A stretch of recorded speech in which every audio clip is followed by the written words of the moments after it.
Okay, so let's continue with the solution of the example that we are considering.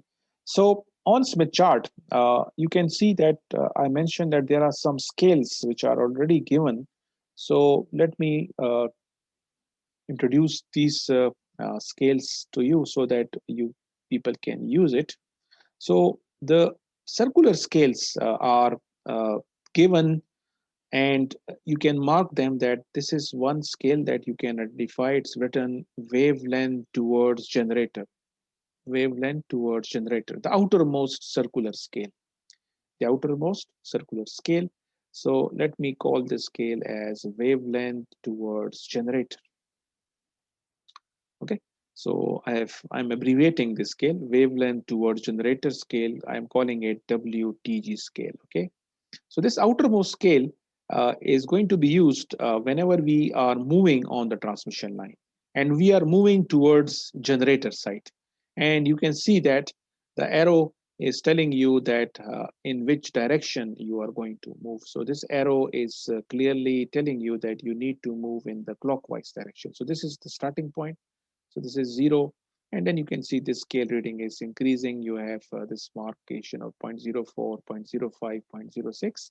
And this whole scale is around about 0.5 lambda. Okay. This is, you can see this is 0.49. And this distance is 0.01. So 0.49 added 0.01, you get 0.5. So the total scale length is from 0 to 0.5 lambda. So the scale value that you will read, this is not in millimeter, it is not in centimeter. This scale is in wavelength. So this is 0.05 lambda, this is 0.06 lambda. So this whole scale is calibrated in terms of wavelength. Okay.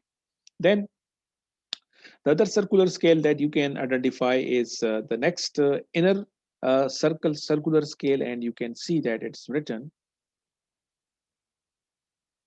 You can find out it's written wavelength towards load, wavelength towards load. So I will call this scale as WTL scale, wavelength towards load scale. And you can see that arrow is telling you that this is the direction in which you will move whenever you are using this scale. So this is pointing in this direction, which is counterclockwise direction. So this scale is exactly opposite to this wavelength toward generator scale. Wavelength toward generator scale, whenever you are going to use it, you are going to move in the clockwise fashion. And whenever you are moving towards load direction, then you are going to move in this direction. So you can also see that this scale also starts from 0, and then it increases. And you can see that it is increasing 0.04, 0.05, 0.06. And as before, this scale is in terms of wavelength. So you can see this is 0.25 lambda and then 0.26. So you can see that this whole scale reading is also starting from 0, and it goes up to 0.5 lambda. So these are two circular scales that we will be using in solving many problems. Then coming to the two more circular scales. Okay. Uh, if you move inward, you find out that there is another scale, and this scale is, I'm going to mark this, is written angle of reflection coefficient in degrees. Angle of reflection coefficient in degrees. So this scale, this third circular scale, this scale is given to you whenever you want to find out the angle of reflection coefficient. And you can see that the reading is, this is 20 degree, and it is increasing 30, 40, 50, all the way up to 180. And then it is in the negative direction. So if you move in this direction, you are going to take the positive degrees.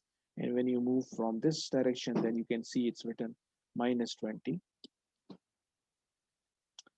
minus 30. So this scale is given in from minus 180 degree to plus 180 degree. Okay. So angle of reflection coefficient, this scale is from minus 180 degree to plus 180.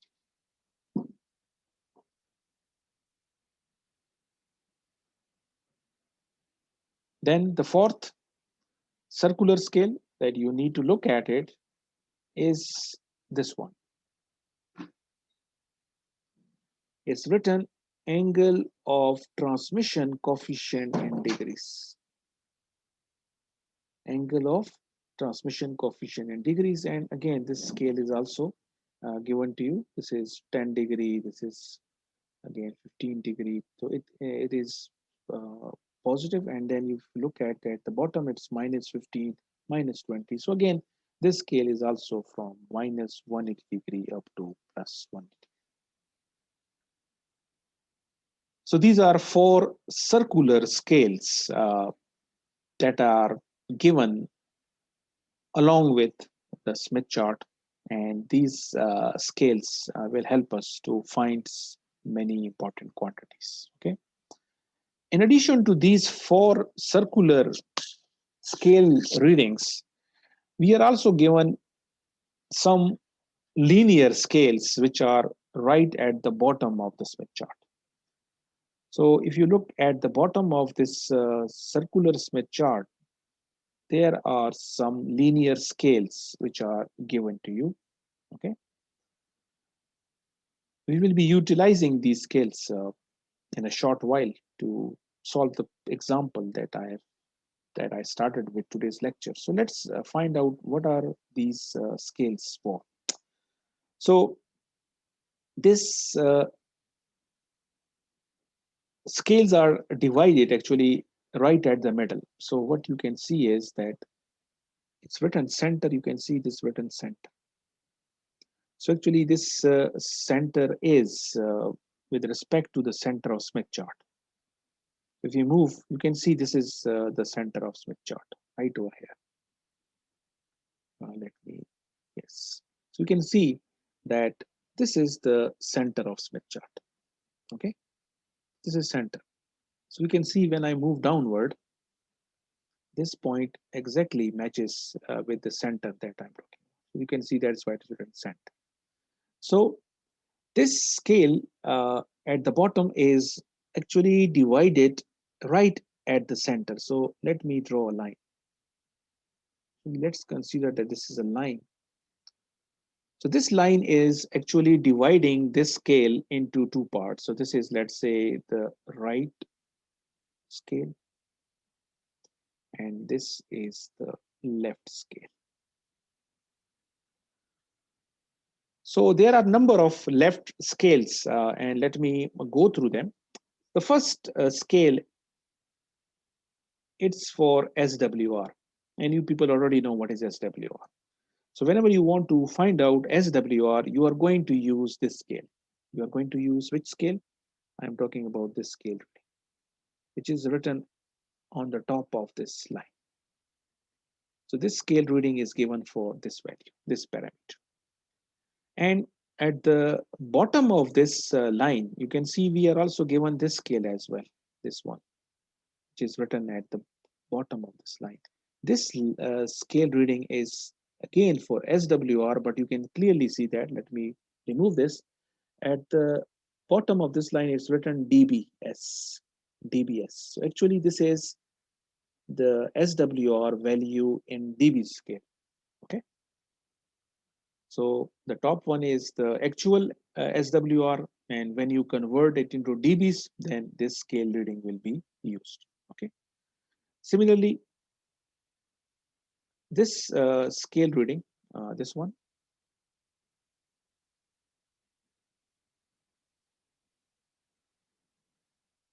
what is the purpose of this scale? You can see it's written right over here, RTN loss dB, RTN loss dB. So this RTN is actually an abbreviation for return loss. So this scale reading is given to you whenever you want to find out return loss. And you can see this scale reading in dBs. So this value, this is 0 dB, and it goes all the way up to infinity dB, up to this one. Similarly, at the bottom of this line, we are also given another scale, which is starting from 0, 0.01, 0.05, and then 0.1. So it starts from 0 and it goes all the way up to 1. So what is the purpose of this scale reading? This is given And let me point it out. What is written? It's written RFL COF P. So this is basically reflection coefficient,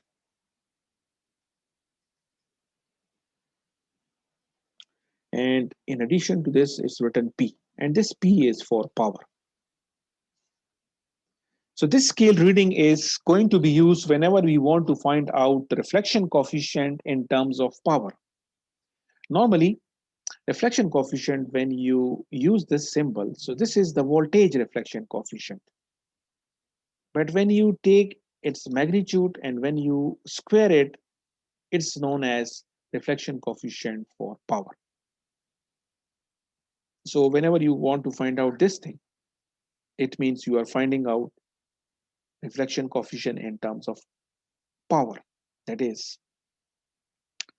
voltage reflection is the ratio of reflected voltage divided by incident voltage. And when you square it up, it means you are taking the ratio of reflected power divided by incident power. So reflected power divided by incident power is this parameter, which I am representing with this notation. So whenever you want to find out this parameter, this is the scale that you are going to use. Okay. Then you have another scale at the left, and it's written reflection coefficient E or I. This is reflection coefficient E or I. So this is reflection coefficient, and it's written E or I. This is the reflection coefficient which we are denoting with this symbol. That is the voltage reflection coefficient, or you can also call it as current reflection coefficient. So whenever you want to find out the magnitude of this, you are going to use this scale reading. And you can see, you already know that the magnitude of the reflection coefficient, it is between 0 to 1. And you can see that the scale reading, it's starting from 0, then it is increasing 0.1, 0.2, 0.3, and it goes all the way up to 1. So these are the scales which I was calling as left scale. So this is divided in the middle. On the, we have some left scales, and then we have some right scales. Now in this course, at the undergrad level, we will be mostly using these left scales. Okay, but it's important that we also go through the scales which are given on the right side. So maybe if you need them at some advanced level of microwave engineering, so you should be aware of these scales as well. So before I move to the right scales, you can see that the bottom scale, it's not divided in the center. So I'm talking about this scale really. Let me enclose it. This scale is not divided in the middle. Okay, so this is a complete scale, and you can see it starts from 0, then it is increasing 0.1, 0.2, 0.3, and it goes all the way up to 2. Now, what is the purpose, or what is this scale? Uh, this scale is for this parameter. It's written transmission. Of course, they have written it in the abbreviated manner. So this is transmission coefficient E or I. Transmission coefficient E or I. So we have already talked about this parameter as well. Just like reflection coefficient is represented by gamma, there is another parameter that we use is transmission coefficient. So this scale is for this parameter, transmission coefficient. Of course, it is the magnitude of the reflection coefficient. So this is the scale that we can use whenever we are interested in finding out how much is the magnitude of the transmission coefficient. So transmission coefficient magnitude, it vary from 0 to 2. Okay, 0 to 2. So this is the whole scale. Now coming to the right scales that I mentioned that we are not going to use them, but let me talk them. So this is the line which is dividing the scale. So these are right scales, okay, on the right side. So what are these scales used for? So starting with bottom one. So after transmission coefficient, you can see it's written transmission coefficient P, transmission coefficient P. So this scale reading, let me, uh, this one.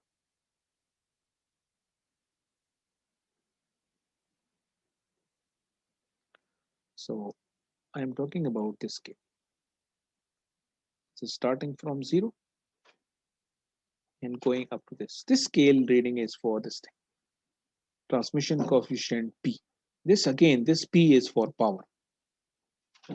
So normally reflection coefficient and transmission coefficient, they are defined in terms of voltages or in terms of current. So just like reflection coefficient, we sometimes don't add the word of voltage reflection coefficient or current reflection coefficient. We simply say reflection coefficient. So by default, reflection coefficient is the ratio of reflected voltage or reflected current divided by incident voltage or incident current, depending upon whether you are finding out voltage reflection coefficient or whether you are finding out current reflection coefficient. But by default, by default, when we simply say reflection coefficient, so actually we are talking about voltage reflection coefficient, which is more commonly used as compared to current voltage, current reflection coefficient. So just like reflection coefficient is the ratio of reflected voltage divided by incident voltage, and when you take it square, you get the ratio of reflected power divided by incident power. In a similar manner, transmission coefficient is the ratio of transmitted voltage divided by incident voltage. But when you take it square, then you get when you take the square of the transmission coefficient, then it is actually the ratio of transmitted power divided by incident power. So whenever you want to find out this quantity, which quantity? Whenever you want to find out the ratio of transmitted power divided by incident power, then you are going to use this scale. Okay, then you are going to use this scale. Then coming to the two more scales which are given on the right side. So let me focus on this one. So there are two scales, one which is given on the top of this line, and then there is one scale reading which is given at the bottom of this line. So I'm talking about this scale. You can see there is some scale on the top of this line, as well as there is some scale reading which is given at the bottom of this line. So the scale which is given at the bottom of this line, it is for SW peak constant power. So it's written SW peak, and in brackets it's written constant P.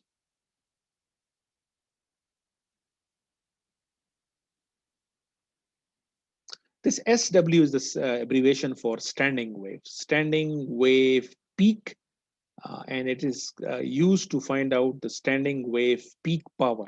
This P is for power. As I mentioned, we are not going to use that scale in this particular undergrad level course, so I'm not going to talk too much about what is the use of this parameter, but you should know that this SW is the abbreviation for standing wave peak. The scale that is given at the top of this horizontal line is written RFL loss, and in brackets dB. So what is written? RFL, and it's written loss, and in brackets dB. So this scale which is given at the top of this line, this RFL is the abbreviation for reflection loss. Reflection loss. Okay. So whenever you want to find out the reflection loss, then you are going to use this scale reading. This one. Okay.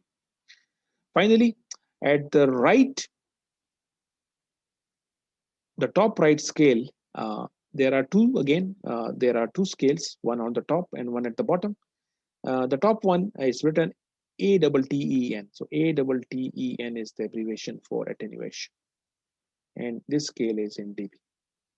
Whenever you want to find out the attenuation due to some microwave circuit or microwave network, you can make use of this scale attenuation. So sometimes, again, not in this course, but let me give you an idea that sometimes we apply some input power and then we measure some output power.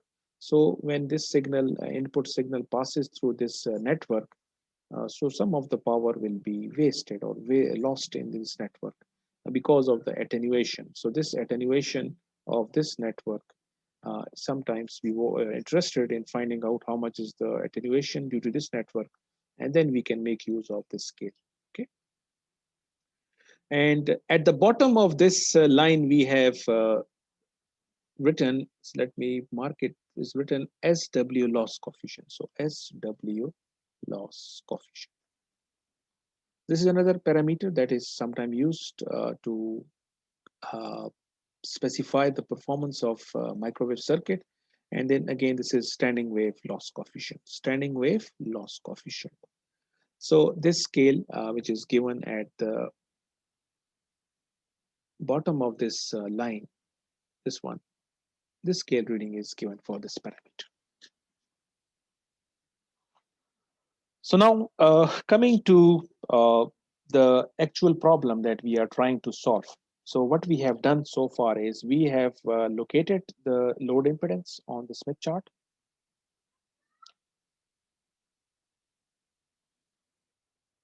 So this is the location of this our load impedance, 0.4 and 0.7. So yes, this is the load impedance that we have located, ZL dash. And the first parameter that I want to find out is how much is the reflection coefficient of the load. Now there are two parts, two things that we need to find out. We need to find out at the magnitude as well as reflection coefficient angle. So let's find out how you are going to find out the phase of the reflection coefficient, which I am representing in this manner. So this parameter has two parts. We need to find out how much is the magnitude, and then we need to find out how much is the phase.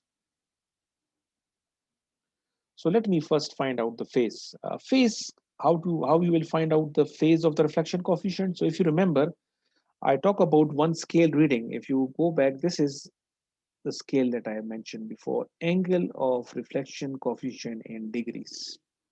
Angle of reflection coefficient in degrees. This is the scale that will help us to find out this parameter. But how? Because Smith chart is a graphical tool. So what we do is we will draw a line. What we will do? Let me draw a line. I will draw a line connecting the center of the Smith chart, which is this point. This is the center.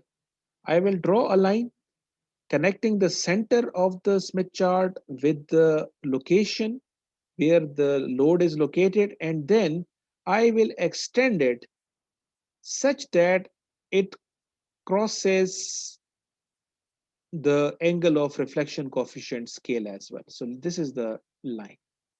Okay.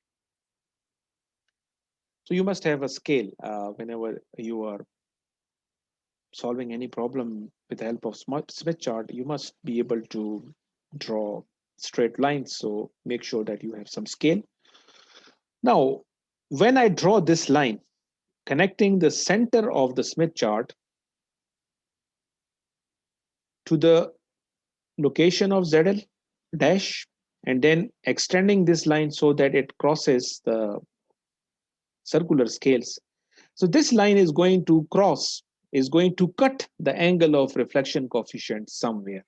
So all you need to do is find out where this line is intersecting the angle of reflection coefficient scale. So this is the angle of reflection coefficient. So you need to read out this reading. What is this reading?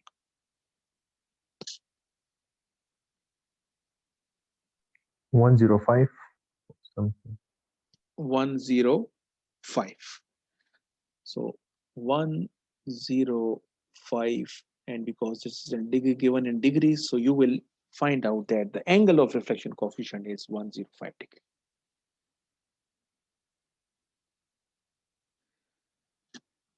Now, of course, right now we are solving one particular example, but the procedure that I am explaining to you, this is a general procedure.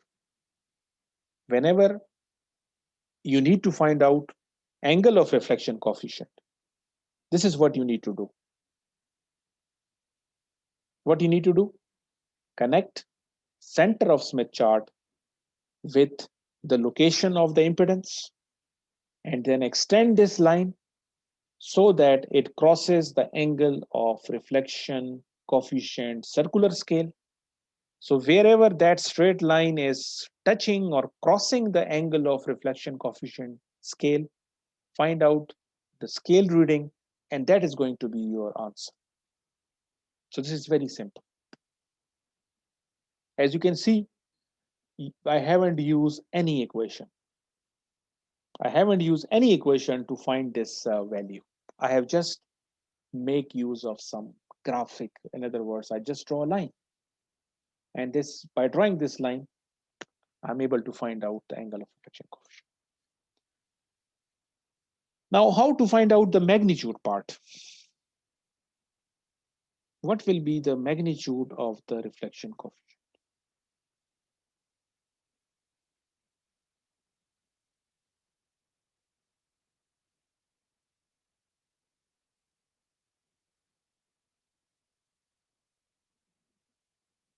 Now, there are two possible techniques that you can make use of.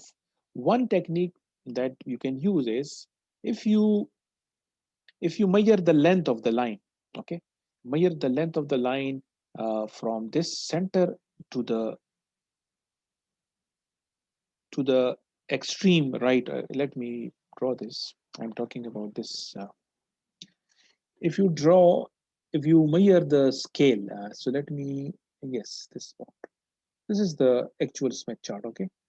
The other circular lines are actually given for scale. Our Smith chart is this one. This is the boundary of the Smith chart. Okay, so this is going to be enough for you. This is what I want to say. So what you need to do is, if you measure the length of the line or the distance from the center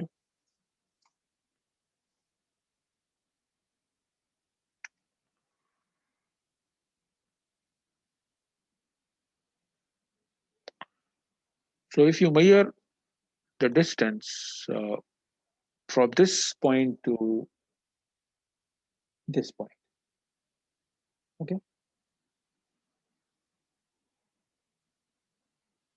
and also measure distance of this and this. So what you need to do is divide this distance, that is which distance? The distance of normalized load from the center, measure this distance and divide it by the total distance from the center to the Smith chart boundary. As an example, again, I'm just giving you an example. You can verify this. What I'm saying is if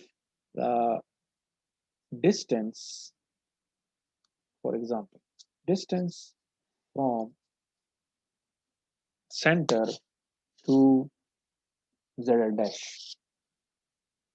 Let's assume that this distance, when you measure it on with the help of a scale, let's assume that it comes out to be equal to 5 centimeters. Okay, and when you measure the distance from center to boundary of Smith chart,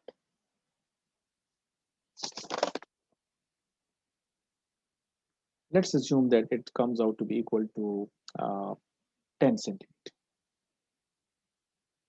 So the magnitude of the reflection coefficient will be equal to the distance from the load divided by the total. So it will be equal to 0.2. So this is going to be the magnitude of the reflection coefficient.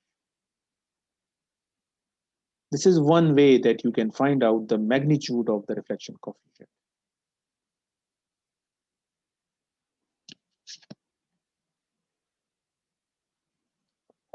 So measure the distance of the load from the center and divide it by the distance from the center to the boundary of the Smith chart. And whatever ratio you get, that is going to be the magnitude of. This is one possibility. The other possible technique is, if you remember, again, I'm going to move downwards, so it is going to make, okay. If you remember, when I was talking about some horizontal scales, so there is one scale that can help us to find out the magnitude of the reflection coefficient, and this is the scale that you can use. Reflection coefficient E or I. This is the scale that we can use to find out this quantity. How you are going to use it?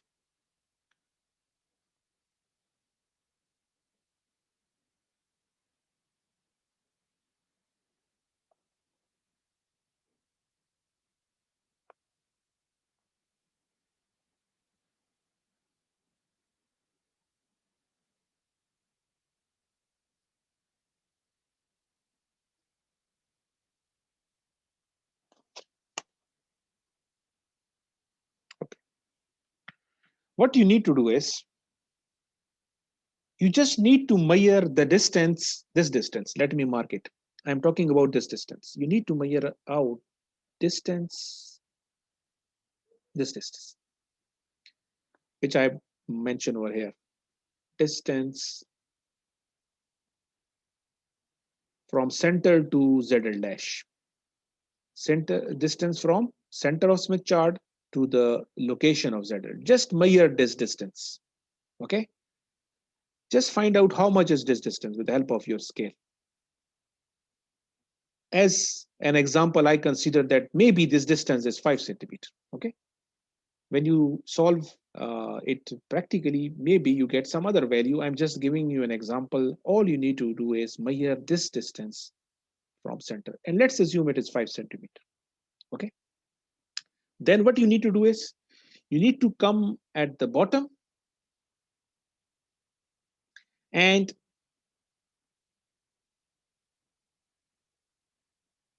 put one end of your scale at this point, and then find out where is 5 centimeters. So let's assume that you measure the distance and find out that 5 centimeter is going to be somewhere away. Let's assume somewhere away. So what I have done is, this is the 5 centimeter distance that I'm talking about.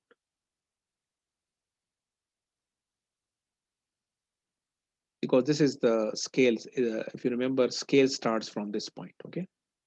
So you need to measure this distance. So let's assume this is 0, then 1 centimeter, 2 centimeters. So you stop at this point and mark this point. And because we are going to be finding out some other parameters, so rather than marking this point, what I will suggest is, you just draw a line.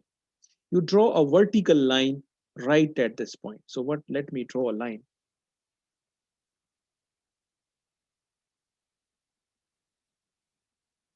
Draw a line so that it crosses all of the right side scales. Okay.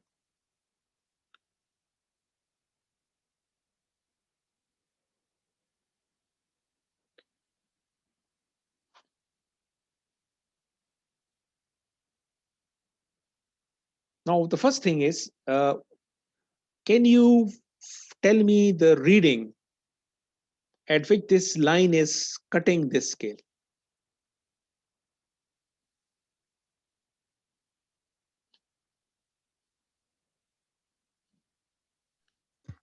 Zero 0.62. No, it is on the left of 0.6. Okay. So again, the actual value is not important. Okay. Actual value is not important. The important thing is, you need to understand the mechanism or procedure. So all you need to do is find out the scale reading at which this line that I have drawn is cutting this scale. So 0.58. 0.58 or 0.59. So it means now I'm going to find out that this value is the magnitude of the reflection coefficient. So to be more exact, if you solve this example on the actual Smith chart and then make exact reading, so it will be around about 0.59 or 0.8.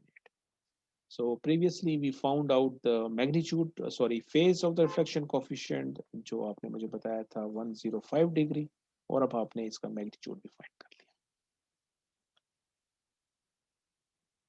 Now, as I'm again repeating it again and again, that we are actually solving a particular example, but the procedure that I'm using, this is a general procedure. If you solve any other example with different values of load and characteristic impedance, the procedure will remain the same. So the manner in which I find out the phase of the reflection coefficient, you will be using the same procedure. And the manner by which I have found the magnitude of the reflection coefficient, you are going to be using the same method.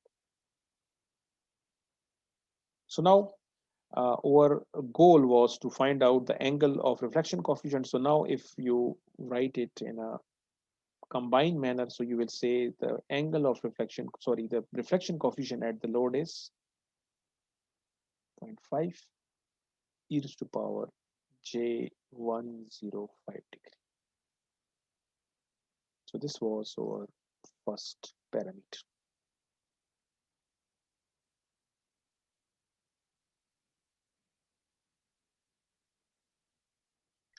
Sir जब हम scale use करेंगे तो इसमें तो मतलब बहुत कम chances होगा कि हम एग्जैक्ट वैल्यू ले लेंगे, तो सिर्फ हम अप्रोक्सीमेट वैल्यू ले लेंगे ना sir? Yes, you have asked a very important question, which I was trying to explain.